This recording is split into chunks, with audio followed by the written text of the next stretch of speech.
Okay, hello everyone. This is part two of Run Towards Your Advanced Civilization talk. I had to end the first part earlier. I had to run and handle something. But, anyways, um, to try to recreate the past in some way.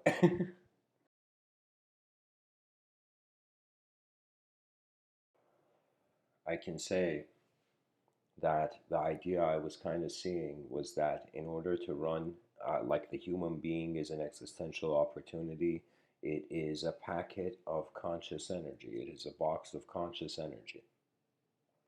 Now, this container, let's say, this biological container of some sort of subject awareness to subjects,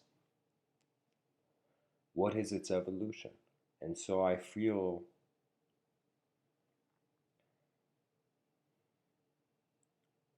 after the objective evolution and the subjective evolution,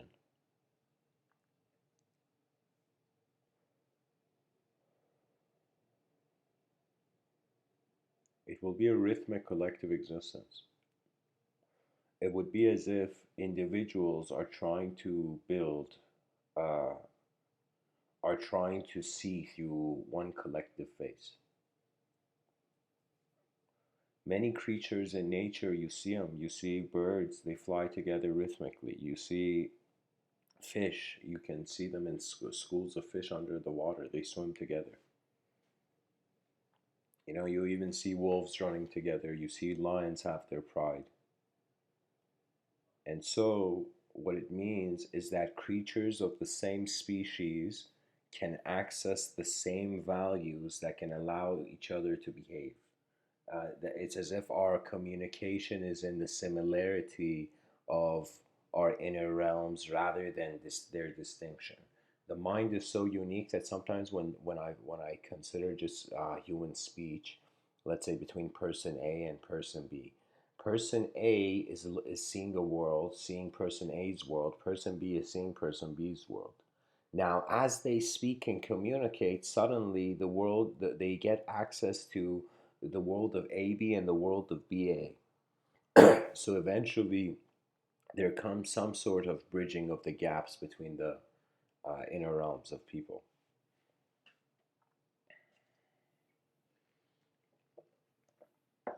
You know, this concept of an advanced civilization, it has peeked its head um, through many of my talks. And some ideas that I remember at the moment was one that I thought that all of knowledge should be somehow systematically recategorized in relation to the biological body. I felt like we should be able, because language is something we discovered, it's going to be something like this symbol attribution can reposition itself, meaning that children in the future generations, if we are smart enough as a species, they would be able to look at the palm of their hand. They would like the design of the human biology and be able to see all branches of knowledge, all academic pursuits somehow correlating to the natural biological human design.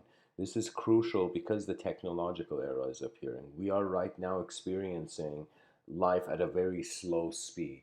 When technology enters, it's going to totally change the game. You know, not only a lot of jobs, like, think about it, being a businessman in the future, you'll be like, okay, why should I hire people when robots can do it endlessly 24/7? So as technology expands, the illusions intensify. If the whole consumerist approach towards existing, it's going to amplify. It's going to amplify where people eventually, their decision making is becoming emotional. So what does that mean? That means, let's say there's a person and you put a car in front of that person, and you're some, let's say, organization, you're like, you win this car, and that person's really happy, I won this car. Then imagine you're like, you bring two cars, totally different next level cars, and you're like, you can choose out of these two. And then the person's like, oh wow, another car, nice. You know, and then another car, and then another car, and eventually the person is going to see the value of having one car is going to diminish when the multiplicity sets in. So we are going into the same thing, same kind of relationship, but archetypally. So if you thought imagine thoughts were vehicles that the attention used. It's like just like we use a car to get to places, we use thoughts to get to different states of mind. They are vehicles of our attention, I find. So I feel an advanced civilization will be one that has found its roots to be the greatest resource on earth, which is the human mind. You see, intelligence is not purely physical, because if it was purely physical, there would never come the question of the beyond. Simply the fact that our minds fathom the beyond mean that we have wondered about the limits of our perception. Andy Warhol, he has this quote where he says, "On the edge, you see things that you wouldn't normally see when you aren't on the edge." And this doesn't mean constantly living a life where you're on the edge. It's intense, intense. It just means that every human being opens their eyes through a unique, design of DNA. And what it means is that there's a sort of unique extraction mechanism. That means I feel that my psychology is a way that my biological existence is telling a story to itself. Sometimes I have noticed, because language is I consider an advanced technology. What I mean by that is that to use it, one must have a sort of inner precision, or it can get out of control. That means you see, usually it's like when a person intensity builds up, they need to express it, they need to release it. You know how many people on the planet, as I'm speaking right now, people are releasing their anger on them unjustified? That means the dude's angry at something else, but he's releasing it on someone else. And so this is happening a lot around the world. And the reason is because human beings are in a performance throughout the day. They have a sort of performer relationship with their archetypes, with their identity. And so as you go to different environments, new settings arrive. So for me, like regardless of how much I felt a day was good or bad, enough new designs were perceived to counter any sort of notion. That means what surpasses morality is a dynamic novelty. It's a sort of system that is moving at a speed where it will be indistinguishable from nature. Imagine a point in our future as a civilization where just like how, like, this is the whole simulation theory. Elon Musk, when he spoke about this, he said there's 1 billionth of a chance that it could be this. But the idea of it is that, imagine we as a species, technology exponentially accelerated to a degree that we made video games. Like, if you see the evolution of video games, they have become more and more and more real. So eventually, we're saying we will create a video game that is so real that it is indistinguishable from reality. And that's really the heart of the kind of sort of suffering of the cyberspace culture. The fact that life is an illusion, or what is reality. So, right now, because we're living naturally in a pre advanced technological era, it's as if like it's easy for us to be aware of our human nature. Pretty much any person who goes for a walk in a park, you'll remember you're a natural being instantly. It is only when the ecosystem uh, programs your attention heavier than your own free will can. That's when it's like there must be retaliation to subjectivity, to some degree, personal subjectivity. That means I found myself in certain moments denying ideas of those outside of me, but also denying my own ideas. The same way I have sometimes had beliefs, where a belief is when you really like an idea. You know, when you dislike an idea, it's when you deny an idea, that you can say isn't, just like we have matter and antimatter. That's an anti-belief. It's a belief out of incredible dislike. It's something that you only believe because you're trying to stay away from. You Human intelligence is really fascinating. I feel it's a projection, and to have a relationship with oneself as a projection, I was like, okay, wait a minute. So is the brain projecting? Like, what is this third eye? Is the third eye like this three-dimensional hologram of the imagination being projected? Imagine like sci-fi movies, kind of. Like, so I was thinking of like pretty much the third eye being the projector of imagination and thought, because I've had times where I've just put my hand in front of my forehead and I felt like the momentum of the shift of thoughts change.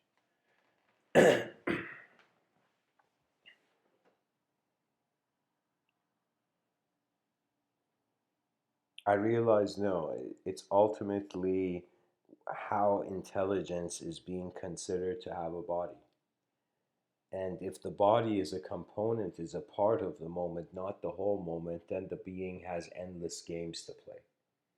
So you see, it's like, imagine we're a camera. When we zoom in, we become hollow. When we zoom out, we become infinite.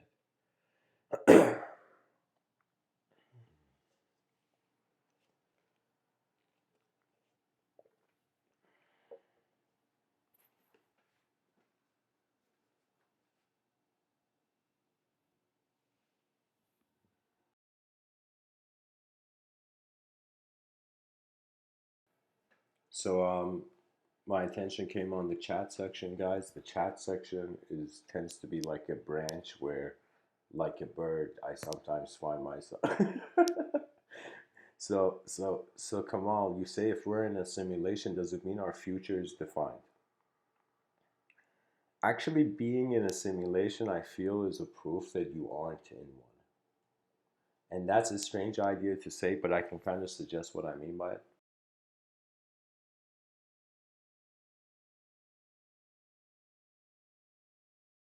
You see, this concept that life is a dream is an ancient idea. Its modern face is simulation theory. But since the beginning, it's like people have seen a world with stuff in it and wondered that what if all of this is within me and we actually don't know what's outside? We only know it after life has reflected off the object. It's like before light enters our eyes, where is real? Can we see that outer reality? And to some degree, we feel we cannot. So for me, the uniqueness of awareness. Awareness is another way of saying it's how your mind sees. So for me, I can say this is my argument that kind of I feel um, breaks the simulation theory. I ask myself, first of all, if there was some truth, how would it be received? I realize, okay, everything in my life I've experienced in the waking state, it appears as a moment of wakefulness, like a moment where I'm aware and phenomena happens and I take value from it. So when I looked at that, how it's a moment of wakefulness, it's a moment of awareness, I notice whether I look at the illusion, whether I look at the truth, what is it that the illusion and the truth have in common? If I am to experience it, they will both appear as a phenomena of being here. So the awareness to existence, the awareness to the illusion, and the awareness to the truth, I realize it's the same moment for both of them. So it's kind of asking, how is the illusion there? Who is experiencing the illusion if there is no truth? You see? So what I mean by that is like the mind has this beautiful thing that it advances beyond itself. That means if you were stranded on an island, eventually you would go through various cycles of repetition until innovation would hit you. But when you're around in a society where everything technology is moving, people will move towards an emotional direction to conduct their life rather than an intellectual one, because the robotics and technology is compensating. So when technology does something for man, man doesn't do it for himself. Man doesn't grow but reaps the reward.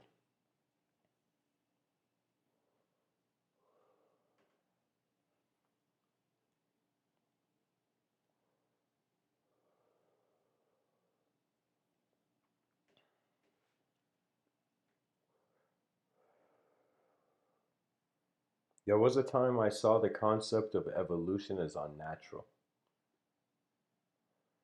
I saw it unnatural because I wondered what inspires the new. What inspires the new? That means what allows the human being to experience novelty. And I realized these gaps. So technically, Imagine if a person didn't have to sleep, they'd be experiencing one long day, wouldn't they? Their whole lifetime would be a long day if they didn't have to sleep. So life would become a day like that. But because we sleep, because there's gaps, it's kind of like the intelligence. Once we're awake, the computer is lit, the simulation comes into motion. But when we are in sleep, the simulation is not there. That means all those people that thought life was a dream in deep sleep. Was there a dream? Was life a dream? No. Nothingness complains, doesn't tend to complain about nothingness. The empty has no opinion. And beyond the language threshold, an exit to it is emptiness. So that means all arguments in language can inevitably be dismantled by just pointing to emptiness. But it's not the most it's not good scholarly ethics. It's not good scholarly etiquette to suddenly nullify everything. It's easy. Any situation you can nullify it. A person can be angry and you can go to the person and be like, why are you angry? The more you go to the source of things, the reality emerges, and the reality is stable, tends to be stable.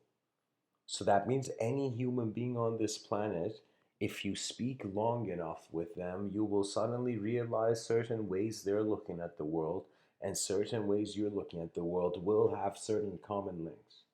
So you see, it's like we are at a very unique stage. It's like, tell me what other species on this planet, you know, can wear a baseball cap. So we have a sophistication and an awareness to ourselves. So literally, it's like our awareness to ourselves either got a head start or is strangely supreme. In other words, we may, like, you can say all creatures in nature are aware to what is sensory accessible to them, but the human being is that unique creature who became aware of the unknown. And it was there when the imagination was born. Without the unknown, it's like there's no point of seeing anything. Wonder lives in the unknown, beauty lives in the unknown. The mystery is the sign that points to the unknown. There's this really incredible Cherokee story, and there's a bunch of versions of the story, but I remember this version. So the story begins. There's this tribal chief of the tribe, meeting with all the other chiefs from different tribes in that native Cherokee community, and so the tribal elders have met, the tribal leaders. And so, as the elders have met, in the town of this main guy, the main chief's grandson, right before, in some sense, the elder of the tribe gives a speech, his grandson comes. And so all the leaders of all the tribes are now looking at this leader and this tribal leader and trying to see, okay, what story is he going to tell his grandson? And so the grandsons come out of nowhere. It's like, tell me a story, Grandpa. And the first thing that Grandpa does, which is incredible, is that he kneels down. So he's on a level of the child. And that's so important in any sort of educational system for children, that this complexity of the world has to kneel down on the level of the child. When the child has grown up fully, no longer the educational system needs to kneel down for the child to the level of the child. Because if we're all data processors, we process data at different speeds, different paces.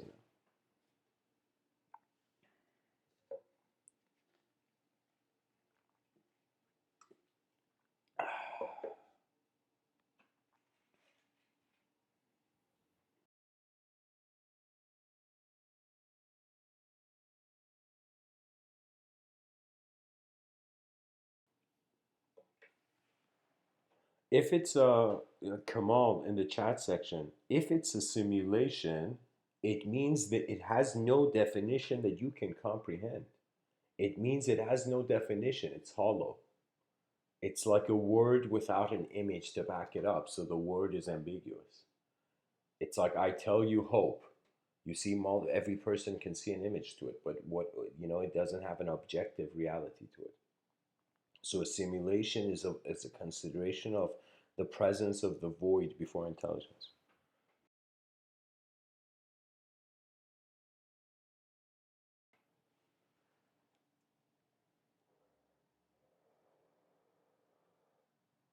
But my consideration, of course, is that the one aware of the illusion is directly experiencing the truth.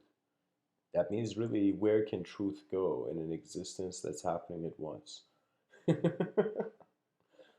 It's like, the drop in the ocean is freaking out for no reason.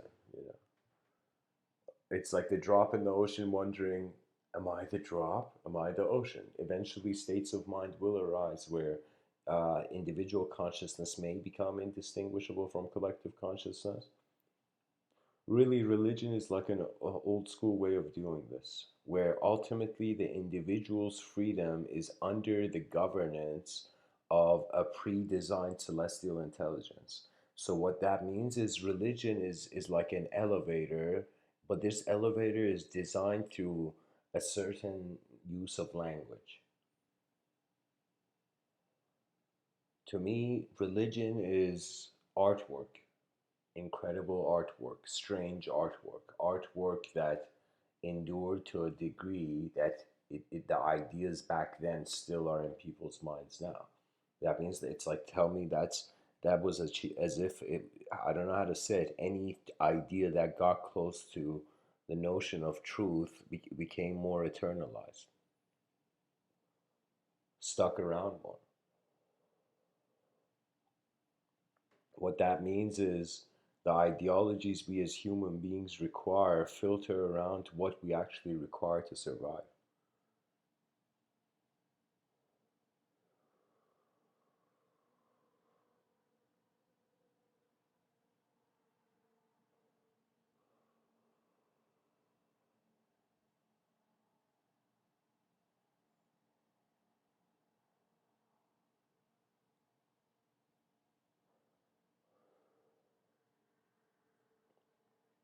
A world that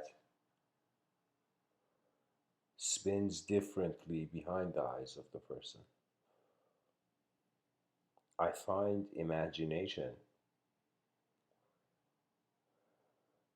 to be a nation of images where the borders are the archetype, the personality. The personality is an evocation.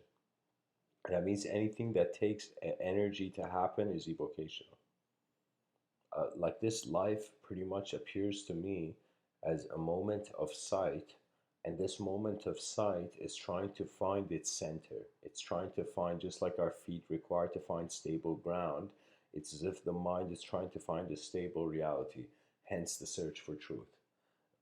This stable reality eventually has to be a certain level of contentment. That means if you really wanted to look for truth, there is so much of the world to explore, you'll never be able to in one lifetime. So the way nature is designed is that you're too temporary to figure out if you're eternal. You're too temporary to be infinite. You can see the infinite, but you can't.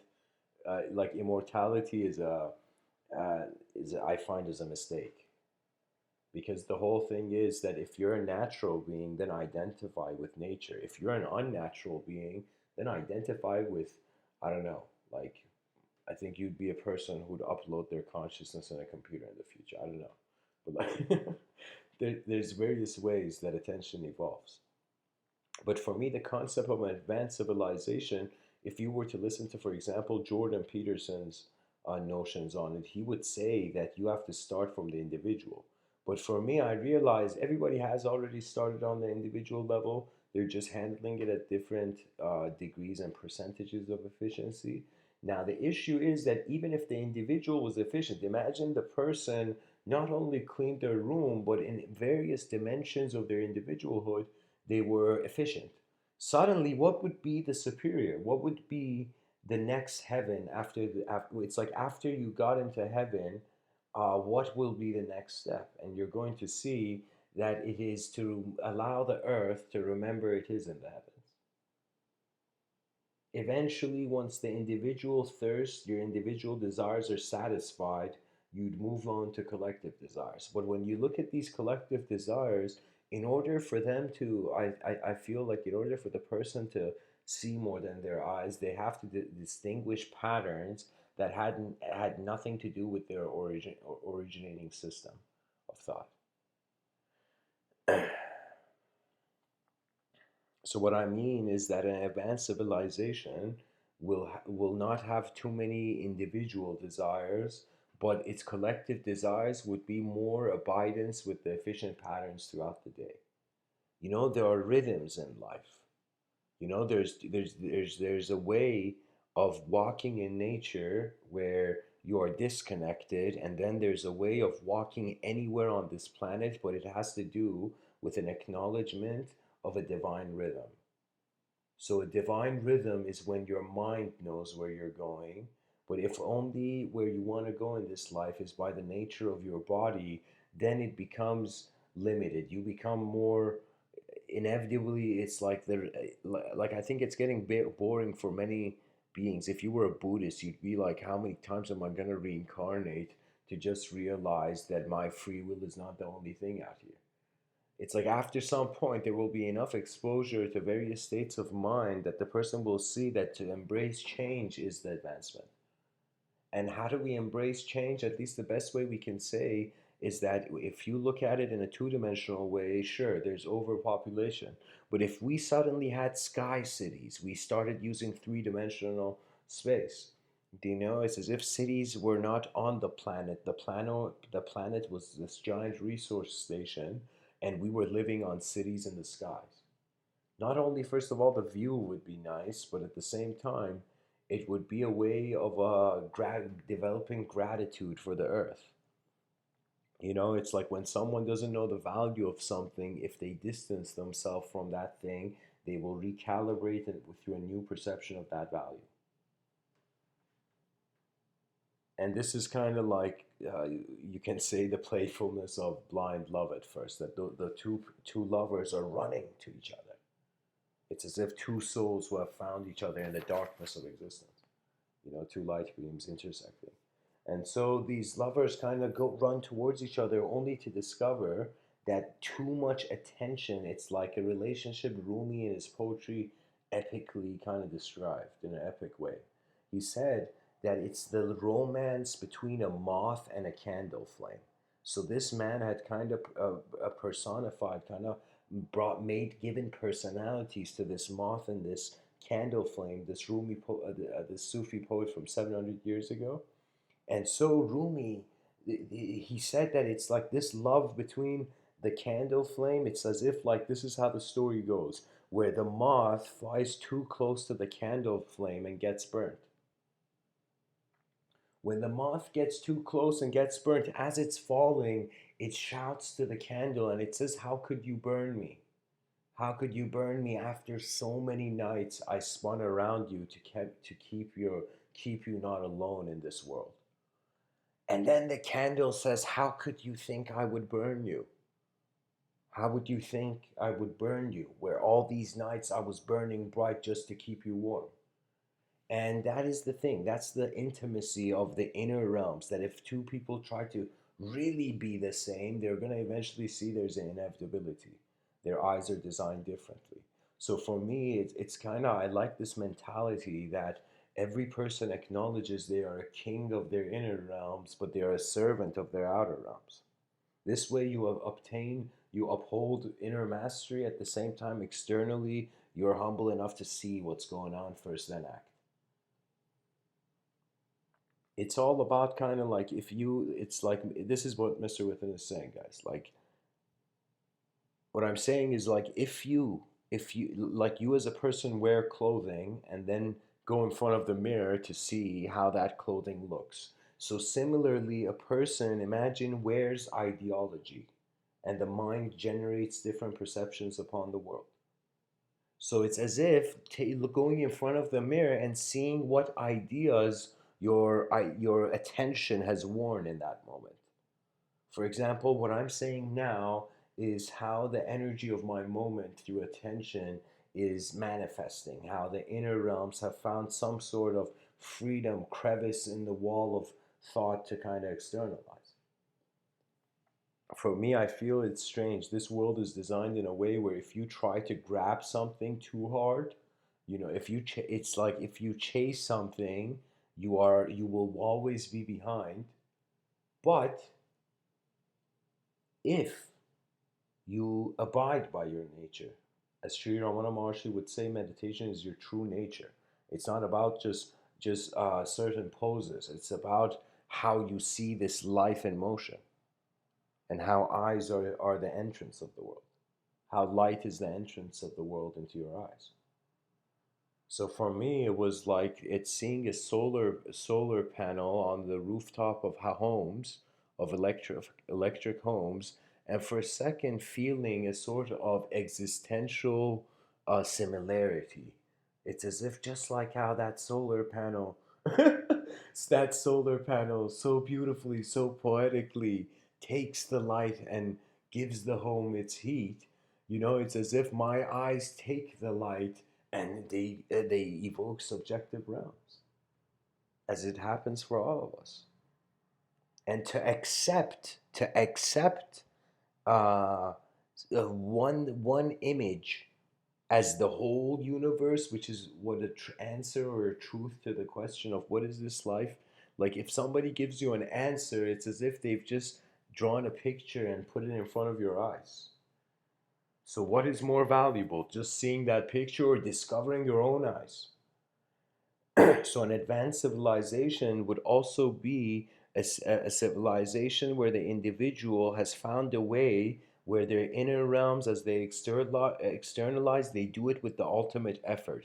Because when you do something honestly, there is a joy. I don't know what the joy is. I think the joy is that you live true in accordance to some inner reality, you know?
So, sorry guys, I need a few minute intermission. I'll be back.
Okay, guys, I'm back.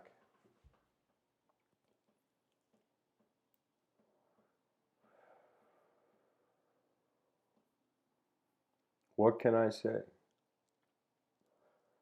We are candles melting in history. Consciousness is required for experience to realize that it is here. We as a civilization have to some degree mastered objective reality. We have managed to break atoms. We have managed to see, to peek beyond our clouds. Now we're required to study our inner realms. And so I would say these Mr. Within talks that I'm sharing, it's for the advanced communicators and the pilots of consciousness. It is for human beings who realize the value of the free will and the evocational potential of various new narratives to be injected into the system. What it is I thought this system needs to stop doing what it is and change, and then I realized no, it has to be a sort of breaking all the dams of shyness that exists behind people's eyes. It is to allow the creativity of the world to externalize. And so what that means is that it's strange, that it's outer freedom that for now is dictating inner freedom.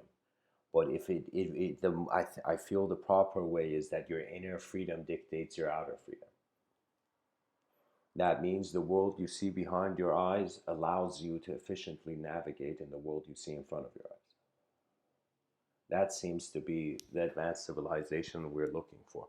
And I wondered what is more valuable than objects? What is more valuable than all the stuff that I can get in this world? I realized it was how far the eyes could see. And that is why knowledge has a value. That is why you should, excuse my language, would give a shit about history. because it shows how the world has opened its eyes so far. It's as if it's like, I call this the kind of captain of the human ship mentality. So imagine your civilization is a ship and you're a captain. So you as a captain are like, that's a playful way of being a captain of your inner realms, a pilot of your attention in this manifest world.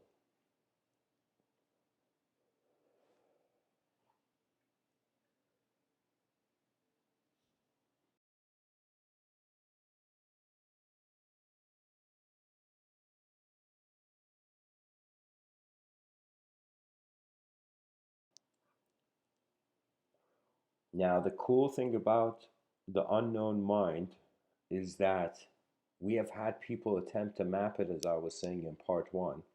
And so, what that means is it's an unknown space. And every person is like strangely in a position to study how their mind is present. And this studying of the self was the ultimate. I am telling you, everything you have heard about ancient mysticism, it comes down to just staring at this, not finding, looking at the self until you realize the self is aware. Until you realize your awareness is simultaneously being yourself. Your mind is being your moment. All the shapes that you see are being present the moment you are.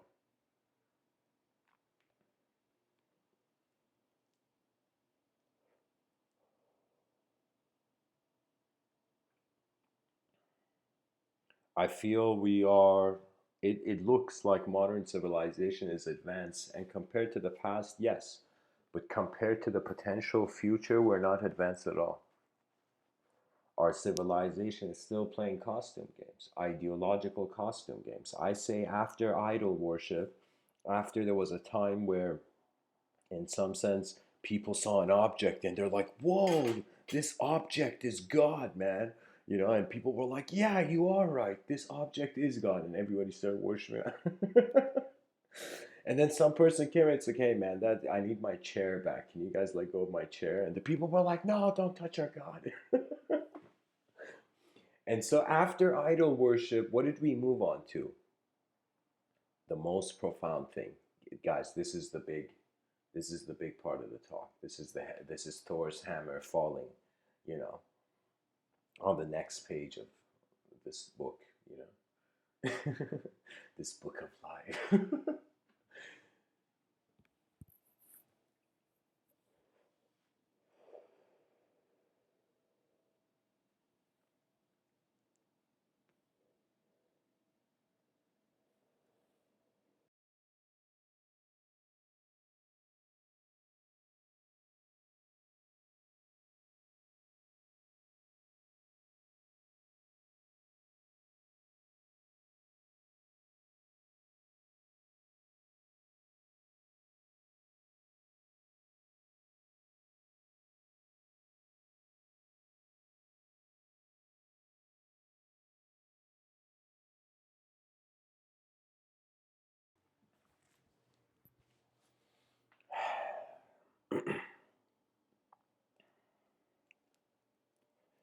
Sorry, guys, I just got distracted for a second. Uh, what was I saying? After object worship, there we went on to language worship, subject worship, and you might not believe it, but till now it's still language worship. That means if you say the right words, people's realities, literally the images that they will self-evoke in their mind, is culturally accepted. For example, you know,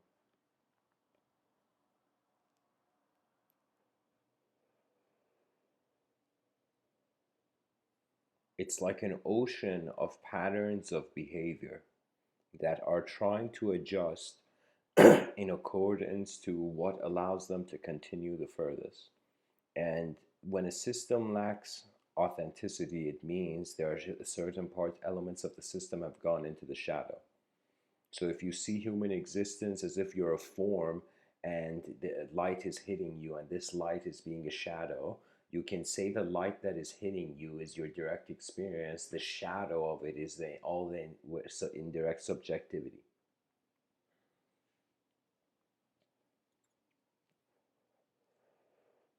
That means people have thought it's like some unknown thing, the veil of thought. The physical reality is the veil of thought.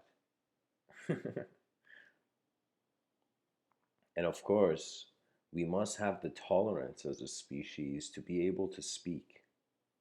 Because what is speech? It is a mind's effort in that moment to communicate. There's some it's kind of funny when a person really cares for you, their ears are open to what you truly say. When a person doesn't, I've experienced this on both sides of this. When I was younger, it was kind of like because I was looking for something. This is 2011. I was totally like I would say, the reverse of who I am now. And I would have just not cared for anything that wasn't what I was looking for. And that's a flaw. You miss out a lot from the day when you only want what you want. When you realize what the world wants and you realize it's just a garden. It's like, what can you do in a garden? Different plants are growing at different speeds. They're growing at different stages. Some plants have reached blossom. They have reached completion. Some plants have just sprouted. And so that's the cool thing about civilization, that the fact that we age and experience different states of mind by the nature of the variation of our perception, we are experiencing various versions of the world.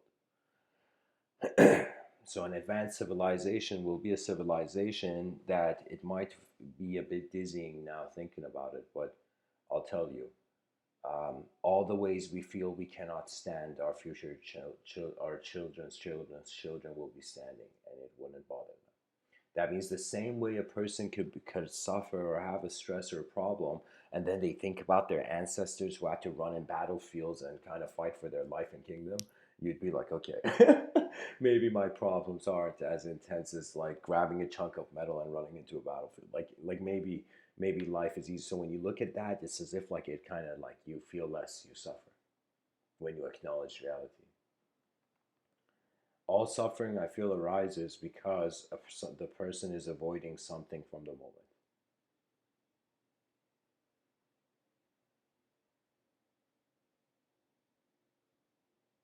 When truth takes the mask of illusion off, the presence of an advanced civilization is already there.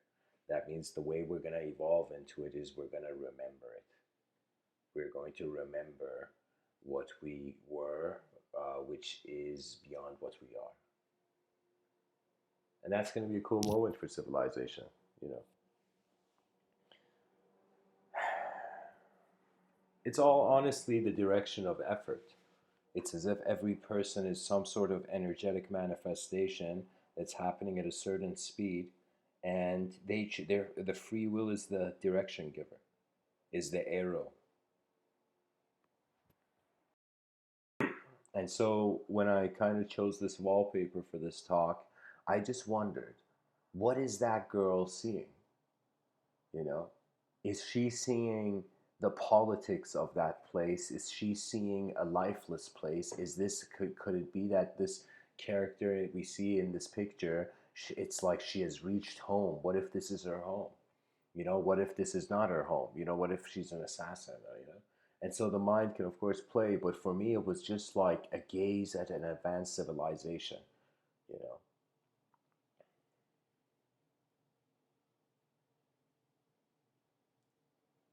I feel the mind will open up to the archetype will evolve as the concept of time experientially shifts.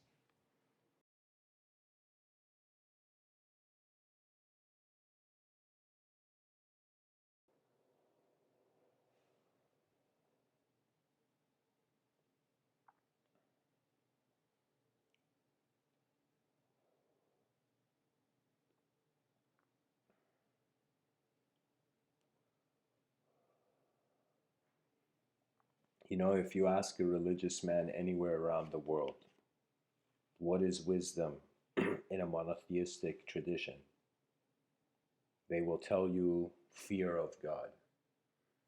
And people, you know, of course, in a secular culture will be like, whoa. You know, sometimes it's funny. The world is so multidimensional that it's like to communicate, to see one set of behaviors in one culture and another culture, you could feel as if we are behavior, in regards to a behavior level, we're all aliens. But in regards to an existential level, we all appear as human. You know, that means energy is bursting out in various behavioral patterns as the human being in this universal sector.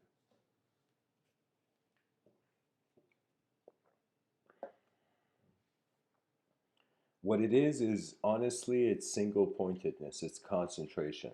Pretty much, I want to see what happens if 8 billion beings concentrate on the potential for the most efficient. That means greatness or anything you want in this life has to be an effort. And that's the thing about it. You know, this is why health is crucial, because health is also the motivation arises from it. This is why, like, when a person is tired, they're more agreeable. The person's like, okay, man, okay, I just want to go to sleep. Thanks for the conversation. I just want to go to sleep. The person's super agreeable, you know. But when the person's energetic, or when, especially in youth, a energetic youth is like, you know, the runner-up for rebellion. You know. The cool thing is as one trusts life and continues, they will eventually notice how it's changing. And then you realize before you even seek information, just the way experience moves in three-dimensional space does reposition, realign all the senses of data you have.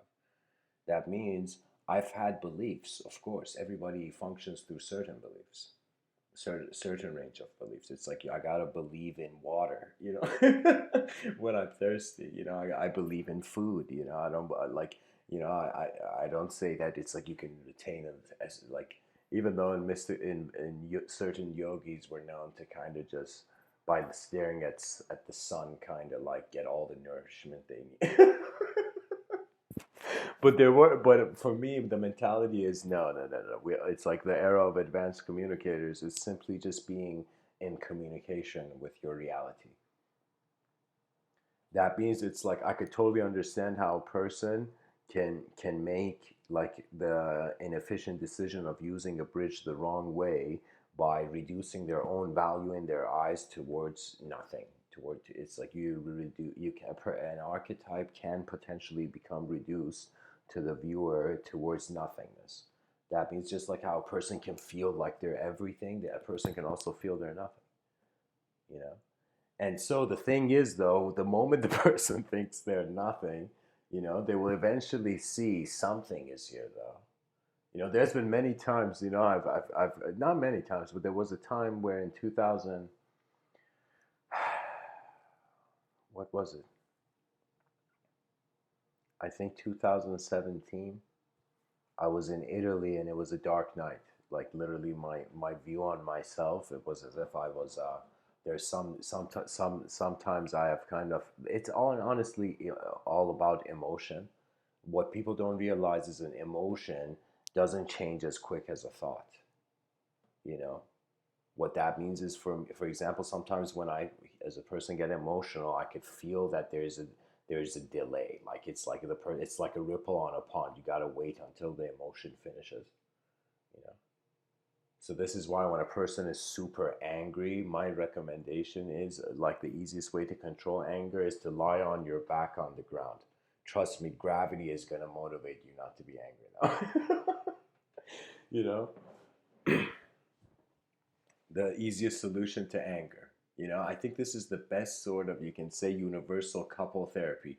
Anytime the two couples get into a very loud fight, you know, imagine like you're with your girlfriend and suddenly you both, like in the middle of that angry conversation, you both lie down on the ground. So you're not seeing each other face to face to be in each other's faces. And you, because your back's on the ground, you're more calm. Like literally, you have to be calm in order to be able to breathe. you know? And so that's what I'm saying. It's like at that point, it would just be voices. So people would really look at the voices. The cool thing is, it's like we've been conditioned to think it's all in one dimension. Total mask of reality, that is. It's like it's way multidimensional than our thoughts. Our thoughts are just it's positioning in a certain dualistic range of perception. That means it's like man looked at an object and he looked at it so silently until one day he's like, yo, I'm calling this a cup. This is no longer just an object. I have given it, I have blessed it with namehood. you know. But like that's the common thing. Just like how people name their pet, they name an object. So the concept, the name can be ascribed to anything. You can even name a room. You can name a house. You can name anything. And that implies that the subjective realm is superior to the objective realm. So it can be evoked anytime. So that means any moment of unconsciousness can simultaneously become made conscious. And it's just about the rhythms of experience, I find, to honor energy's effort that is being you. How nature has opened your eyes to see the eyes of nature.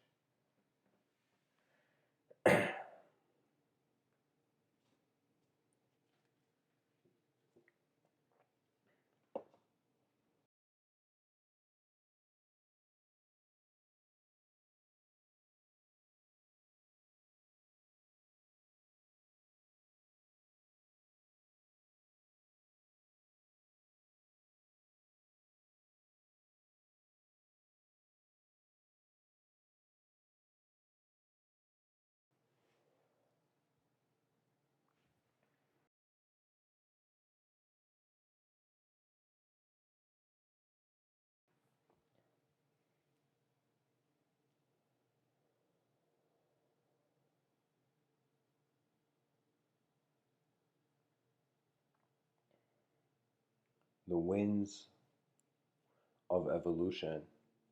This is potentially going to be a channel I may start. Another channel where I'm probably going to use a whiteboard in that one.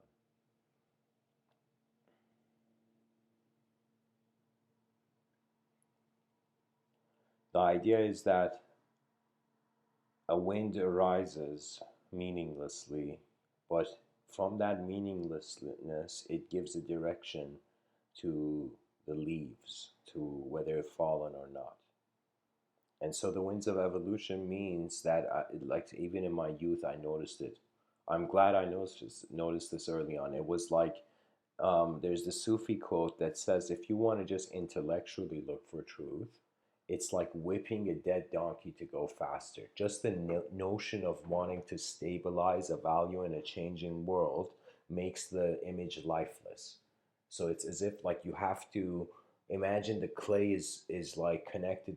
Like imagine, like, this is a ridiculous analogy, but but imagine like a clay that is alive and wobbly, and the person, when he cuts off that clay, the clay becomes normal and static, and then the person sculpts the clay. And so that's the lifeless quality. That means if I say right now the universe is only atoms in space, there's nothing else, then it's as if like, how else can I even have another idea? That means it's like I took a picture and put it in front of my face, and that way I didn't need to see anything. The belief was my bunker for the unknown, from the unknown changing universe. And so when there is change, it means you can't really take language too seriously. So communication has to start from the bottom being freedom, and the top of the mountain kind of being freedom's application and consequence. Because really, what life is that you do something, and so that's free will making a decision in the moment.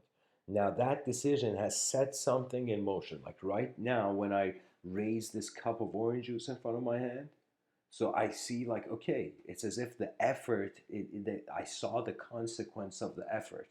And so this is the kind of relationship that, if I think everybody is literally an artist, because you have to be creative to live, you know? Every decision you make is coming based on a value system. If you care for your own value system, you can, it's like, from all professions, artists wash their face.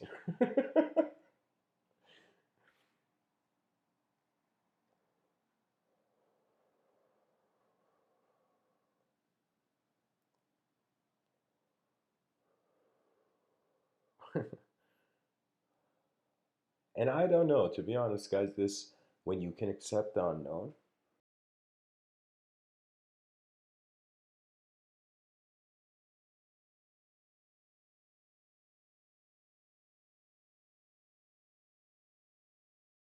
then there's space for knowledge to move. And so when we accept we don't know, it's a very profound moment, because it means we are allowing ourselves to see something more.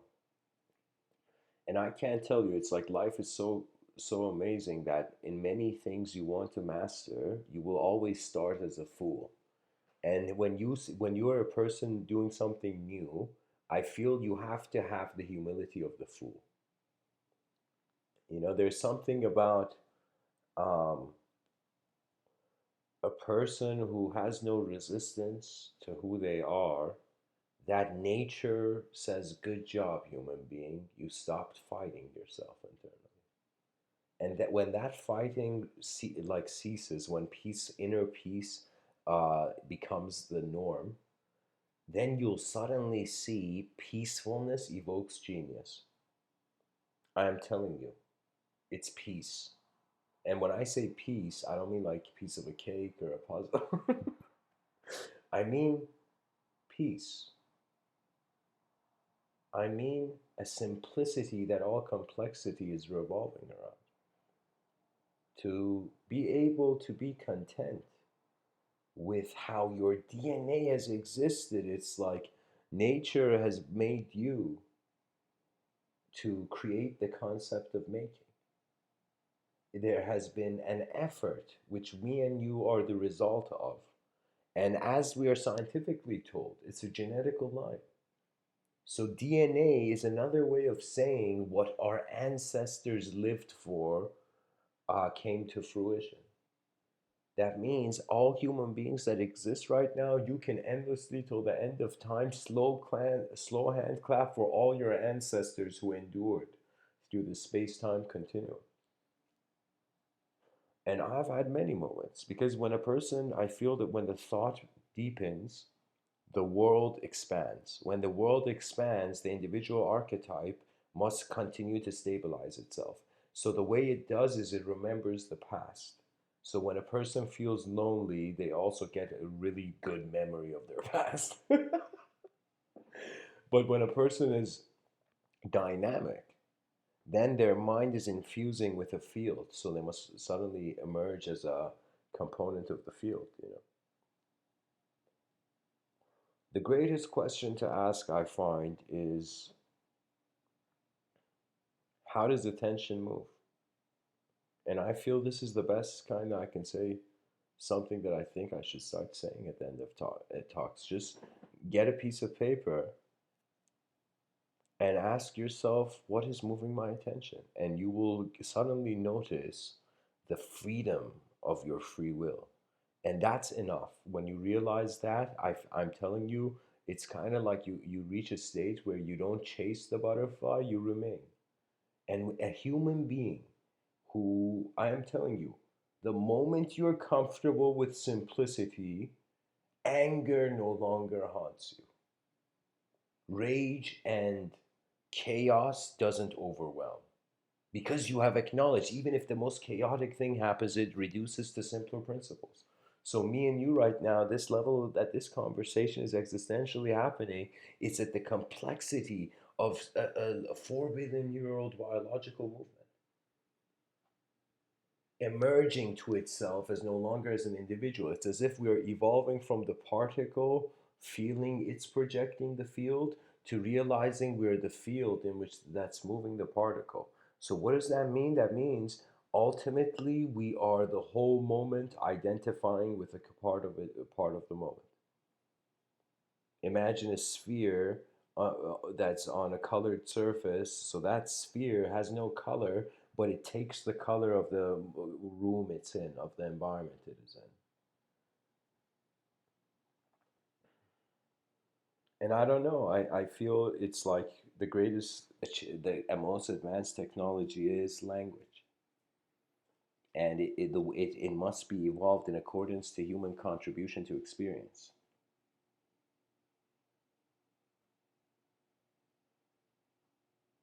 So that means an era where there will no longer be shame of one's inner realms, but there will be care. So this may sound as a strange concept, but it's like just like how a person cares for a loved one, you got to start caring for your subjective realm like that, you know. And what that means is a mindfulness to how phenomenon moves. Because guys, I even though I say it's important to access the intellect, but it's also more important to be natural. The wisdom that I saw when I was younger was that some people knew a lot, but some people knew. And that difference was very crucial. That I noticed this world was more alive than how any book can describe it. This world is the mystery of sight in motion. And so on some level it's a grand happening, as if you are in on the civilization is all happening on the is all on the back of a giant turtle, as it was said in certain ancient stories, you know. And so imagine, what does that mean? That means the city is alive, that truths have roots beyond our that are not visible to us, just like how you don't see a tree's roots but they are there. It's as if we may not see the roots of consciousness, but hey, something's here, you know.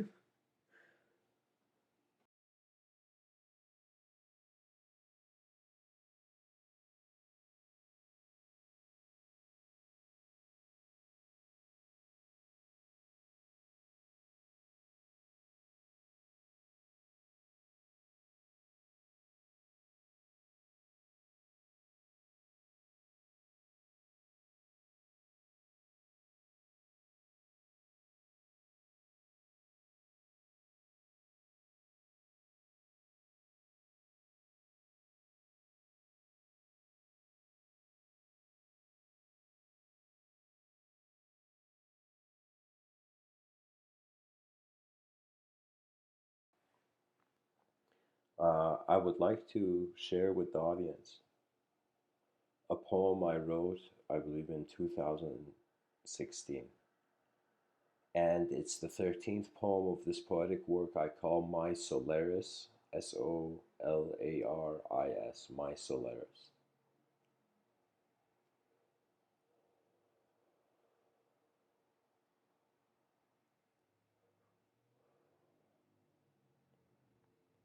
The poem is called Tears of the Heart. Drink your beer with a bear. Just to see a drunk bear is no one to drink with. Why drink when your thirst is from elsewhere? Can nature hurt itself, or is the moment or is the moment changing with itself? So many songs have been written by men who thought they saw beyond thought. For when ants travel through the valley, that is your palm, the ego. Okay, I'll read that again. For when ants travel through the valley, that is your palm, the ego may think it is a god. But your task is greater than your idea of greatness. Do not forget, you are God within God in the eyes of man. May the woman of this world kiss the divine masculine, not just the face of a man. The universe has many love affairs.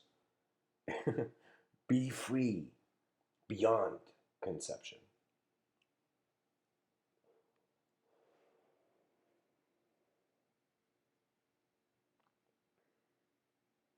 There's a poem, it's the number 8, it's the 8th one, um, from My Solaris. It's called Supreme Legacies. Once a hunter dropped his weapon and began praying for his prey. Could ignorance have found clarity within all? The hunter kept crying, for he realized the deer had killed itself. What makes man pull the trigger of ignorance? Have you not learnt of the love of your species that knows no bounds? Words may become worlds, only to show the door of direct experience is not only behind your eyes. The art of writing is like typing clouds in an empty sky.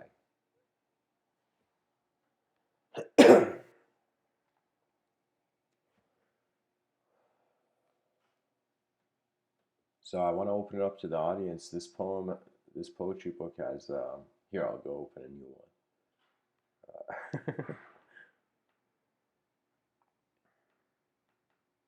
This poetry book is called Endless Roads, and it has 26 poems. And anybody in the chat section who wants to give a number between 1 to 26, I'll read that poem. Let's have some audience engagement.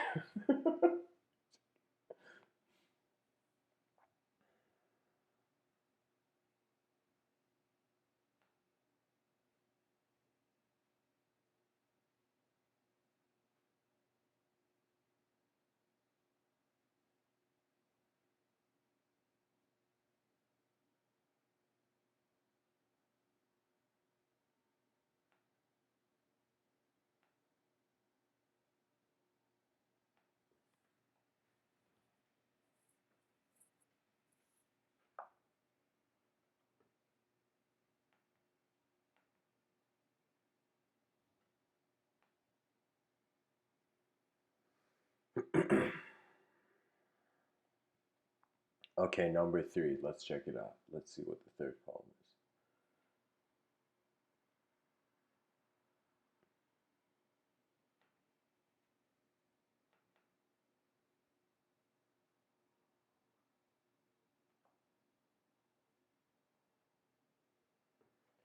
is. Okay, guys, let me just check to see if this is okay. It's not on mute. All right. So the third poem, guys, it's called Joys of Thought.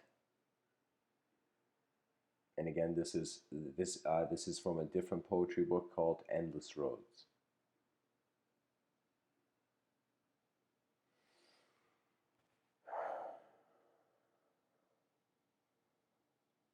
Once a thought took belief apart. How can the mirror break itself? As many truths change the nature of one view, what makes all communities present in one existential community? All roads are as endless as you are. How can joy be misplaced? There are no unlucky men when the universe is lucky.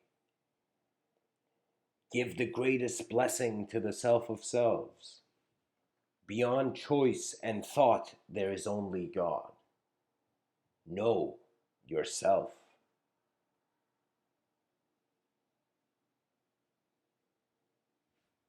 That's the third poem, guys.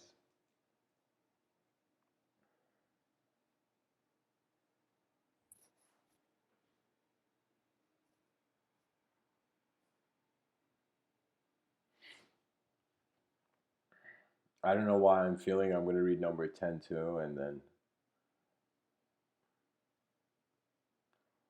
hopefully it has something to do with an advanced civilization. Okay, this is a short one. The poem is called Sooner Than Soon. Sooner than soon, earth and ether shall dance together forever. Could the divine be beyond time? Could the heart beat infinitely? Sooner than soon depends on who is asking.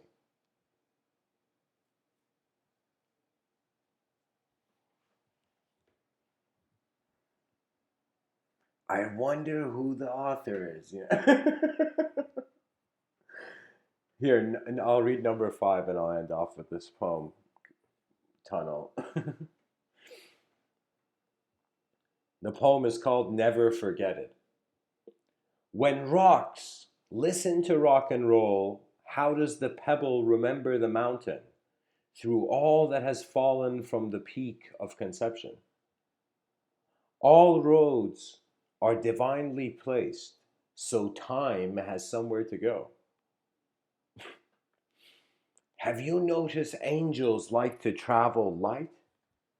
What is the cause in which sleep awakens from its narrow dream? Self-remembrance is the glory of the mystic that rides the senses untouchably.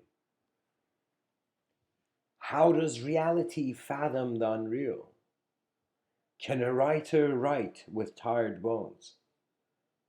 All fatigue comes from delusion. You belong, you belong to the absolutely divine. Never forget it.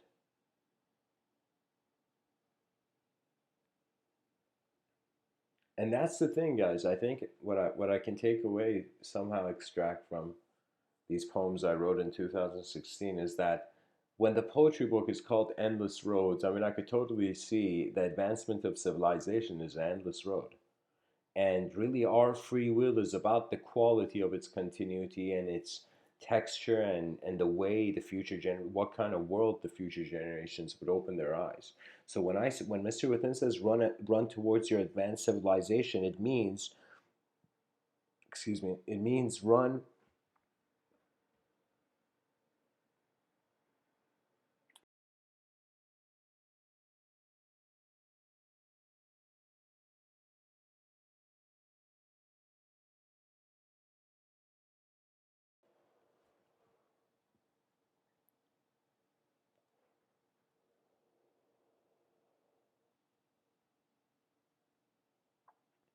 It means run towards your efficient vision, your most efficient vision.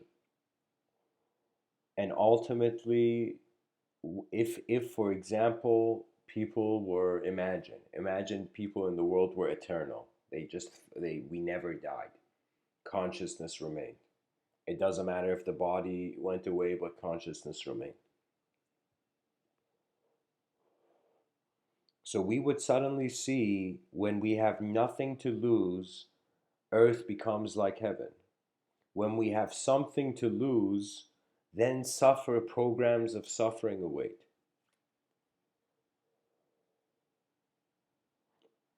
Strangely, an advanced civilization would mean a civilization that its end result, it's like, when people say have a goal in mind, the goal of this civilized advanced civilization is so advanced it's inconceivable. In other words, all phenomenology that has arose linearly to itself is being attracted towards a moment that has nothing to do with time. So I feel time is orbiting around a center that is timeless. And that center that is timeless doesn't mean not intelligent. It just means we cannot give it an attribute based on the limits of our language. Language is like a telescope, you know? It's like we use it to see how far we can make sense of this chaos and order that's happening. And as Rumi says, chaos and order are like two wings of a bird. Just like a bird requires its two wings to be in balance, your mind requires a sort of awareness to chaos and order and their rhythms in order to exist. So this may come as a shock to people, but your mind requires chaos in order to exist. And so really that's what colors experience, the way we divide up the moment subjectively. It was not taught to me. Nobody spoke about the subjective evolution. I think I'm one of the early birds in our civilization speaking about the subjective evolution, because the mind has been ignored for too long, and it's like it's a shame. It's a shame uh, when the seeds of an advanced civilization have been planted and we just need to water it, but we're not as a species. I had this, and this is kind of like my magnum opus. It's probably going to be the largest work I ever do. It's this giant kind of library shelf. Well, I haven't written yet, but really what it is it's the pillars of civilization, I remember calling it. And I had this kind of narrative. I designed this narrative where all human beings, whether good or bad, evil or heroic or whatever, it's like they have to protect certain values that are like pillars for their civilization. That means we have to somehow interlink the feeling of being part of humanity as being part of a dynamic advance movement. And the future narrative that will arise for that, it has to be collective. So what I see is that we really, what can the human being do? You can either move physical stuff, or you can look at how the world is acknowledging itself and help evolve it. I feel that the way that happens is by every human being realizing your eyes are unique. No person on this planet is looking at things the way you are. What does that mean? That means your uniqueness of perception is like a strange worldview we have it. When people listen to musicians' songs and they're listening to the lyrics of the song, the singer is telling a story so emotional that his tone of voice is changing in it. So what that means is people are looking for the characteristics of, it's like how that person is being a character to themselves in their own story. I feel this is at the core of entertainment. It is rawness of what's happening in life. Political correctness is an ostrich method towards the evolution of communication. That means there is no correctness. It's a changing system. What do you want? It's like certain systems come into place. It's like certain waves of an ocean. Some waves are giant, some waves are small. Some waves are so small you feel there's nothing wrong.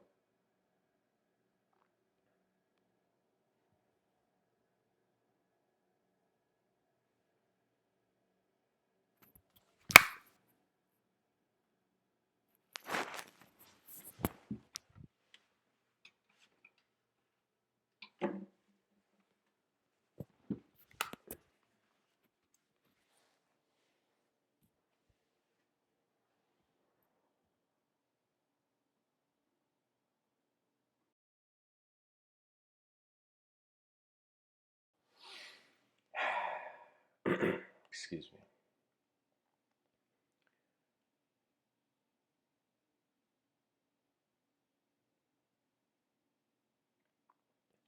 Anyways, guys, the I don't know what it is. Pretty much in these talks, I'm like, whatever energy I have at the end of the day, I'm kind of directing it at trying to uh, polish kind of the subjective realms. Really, what it is life is something that you have to get involved. So things are as alive as you are. And so I'm telling you, in this life, anytime your attention goes to the living, you care for that which is alive, and you care uh, for beauty and life.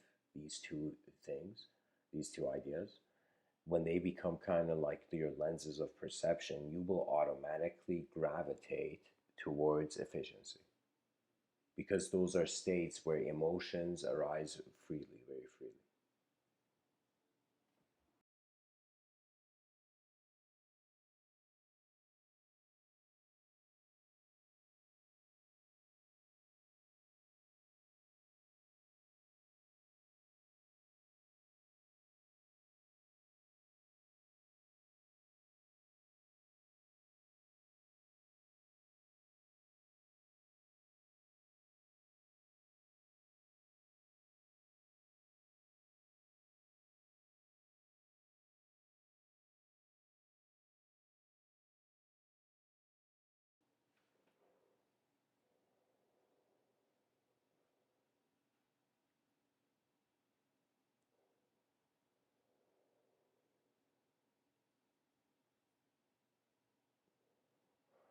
So, guys, I'm going to share uh, one last poem, and I feel I've kind of hit the ideas I wanted for this talk. Anyways, the poem is called "Before You Open Your Mouth," and it's again from the poetry collection "Endless Roads." Once a fish loved the ocean so much that every tear of joy seemed to add to the divine.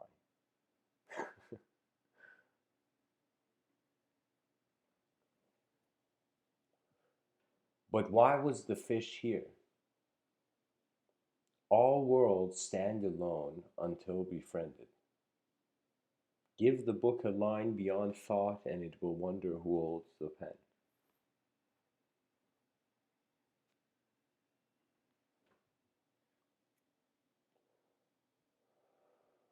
I saw a girl once. She smiled at me through rejection. Could the goddess love all men who have walked to the door of doors?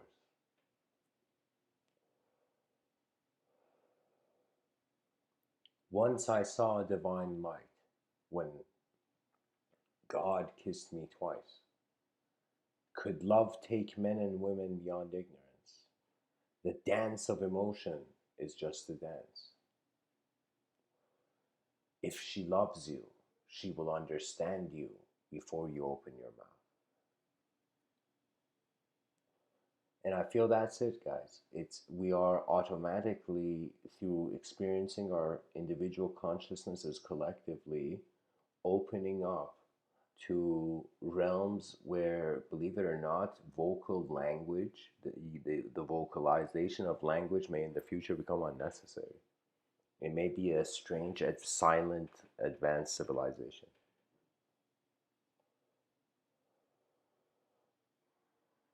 That means you would kind of see totally, if all the heads were connected to advanced technology, there would be no point to speak. People would just silently be in certain states.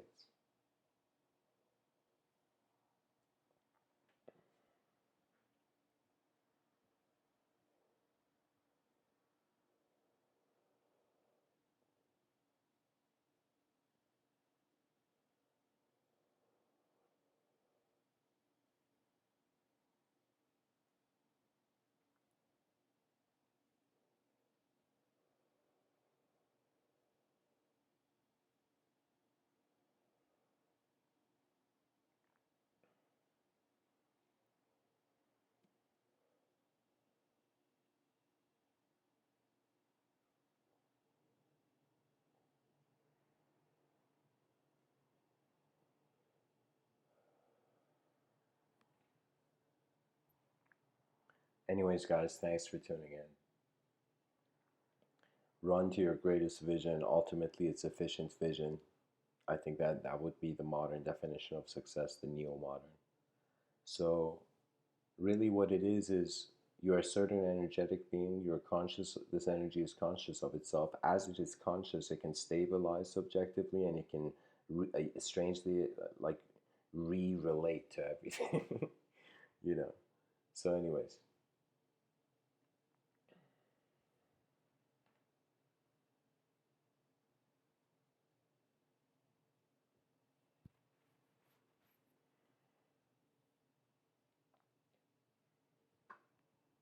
you are the new eyes of an ancient world. You are stardust breathing again.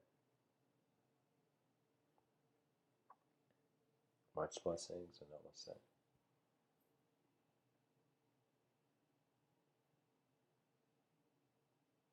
And write uh, and share your inner realms, for you have one lifetime to do so.